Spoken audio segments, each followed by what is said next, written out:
And hello again, everybody. This is Kurt Bergland. Every week I do a baseball book review. Sometimes it's fiction, most of the time it's nonfiction. Sometimes it's a new book, and sometimes it's an oldie but a goodie. We might call them classics. Today, it's one of those.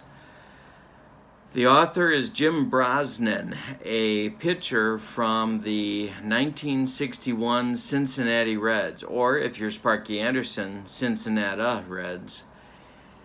And the book is not the one about the 1959 season that made such a hubbub, called The Long Season. No, this one is called Pennant Race.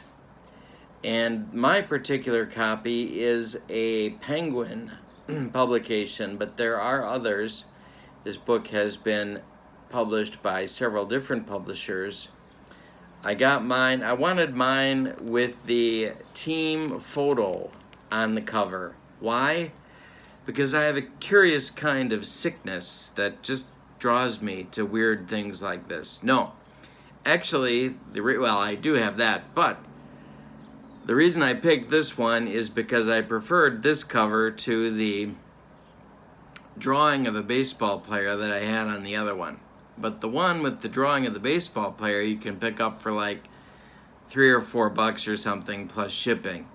All in all, if you don't want to pay more than $10 for this book, you don't have to.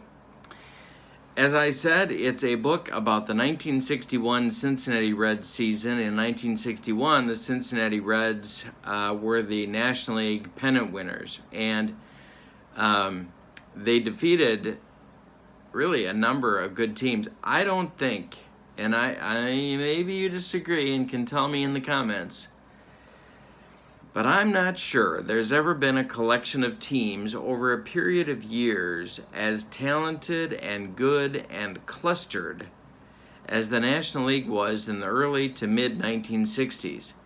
Talking about the Milwaukee Braves, Los Angeles Dodgers, Pittsburgh Pirates, Cincinnati Reds, and toward the end of that run, even the Philadelphia Phillies kind of joined the pack as a very, very competitive team.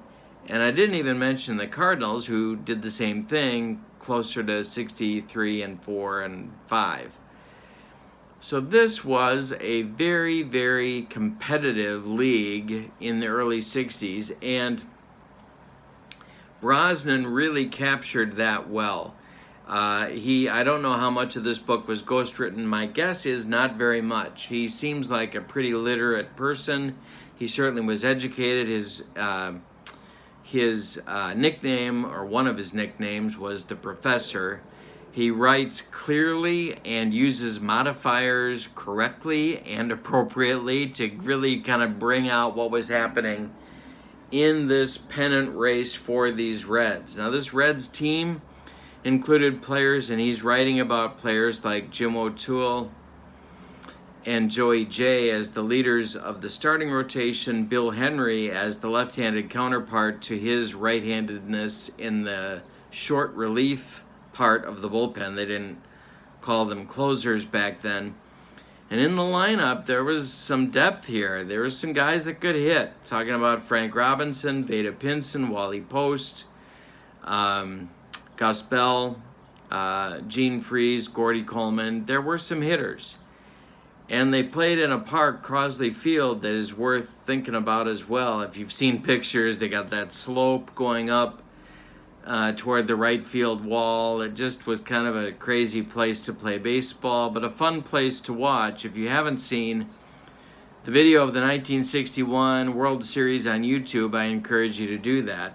This book is like a day-to-day diary of what happened to Brosnan, but also what happened to the team each day. He talks about everything about from the economics of baseball to people's relationships with their wives and their families being strained because they travel so much. He talks a little bit about the pay and about his relationship with his wife and his kids during this particular season. So there's a lot here. It is not ball 4 in the sense that It's not really a funny book, ha funny, but you definitely learn a lot about the time period, about Major League Baseball in 1961, and I think you learn a fair amount about America in 1961. Now, there's one part to the book that I do want to caution you about. When he refers to African Americans, he calls them Negroes. Now, some people claim that this dates the book and sort of pan the book as a result. If you look for reviews about Pennant race online, you'll see some people criticizing his writing on that basis, but even liberal whites in the early 60s called African Americans Negroes. That was what the term was. And so, in my mind, to my way of thinking, it's difficult to criticize someone if their intentions are appropriate and they're using language that's different from what we use today. I don't know. But that's me. I learned a lot about the Reds. I learned a lot about baseball in 1961. I learned a lot about a very interesting, and I have come to think, very underrated ball club in the 1961 Reds. And, of course, something about the United States and something about Jim Brosnan as well.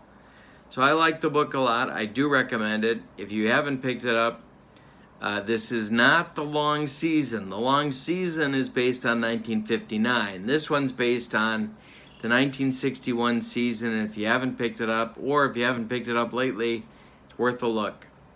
Thank you for joining me. About every week or so, I do a book review, so I hope you'll subscribe and come on back for more of my reviews. If you have suggestions or thoughts about Pennant Race, or suggestions for other books you'd like me to review, leave a comment in the space below. Thank you again. Have a good day. So long, everybody.